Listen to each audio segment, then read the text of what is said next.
కేకేఆర్పై భారీ విజయం తర్వాత గుజరాత్ టైటన్స్ కెప్టెన్ శుభ్మన్ గిల్ చేసిన వ్యాఖ్యలు ఇప్పుడు వైరల్ అవుతున్నాయి.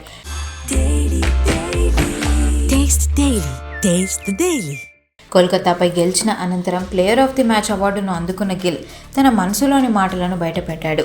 నాకు రికార్డ్స్ లేదా ఆరెంజ్ క్యాప్ కంటే గేమే చాలా ముఖ్యమని అంటున్నాడు. ఈ సీజన్లో కేవలం మ్యాచ్లు గెలవడం మాత్రమే కాదు, టీంను ఫైనల్కు తీసుకెళ్లి కప్పు కొట్టాలన్నదే తన లక్ష్యమని అంటున్నాడు. భారీ ఇన్నింగ్స్ ఆడినా కూడా తానే స్వయంగా మ్యాచ్ ఫినిష్ చేయలేకపోయానంటూ అసంతృప్తి వ్యక్తం చేస్తున్నాడు.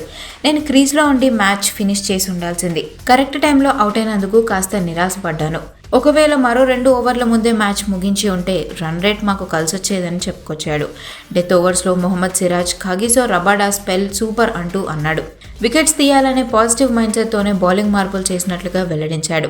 తన సక్సెస్ సీక్రెట్ గురించి మాట్లాడుతూ గతంలో జరిగిన తప్పుల గురించి ఆలోచించకుండా, ఫ్యూచర్ గురించి ఊహించుకోకుండా కేవలం ప్రెజెంట్ మీద మాత్రమే దృష్టి పెట్టాలి అని అన్నాడు. అలా చేయడం వల్లే తన బ్యాటింగ్, కెప్టెన్సీలో మార్పు వచ్చిందని గిల్ పేర్కొన్నాడు.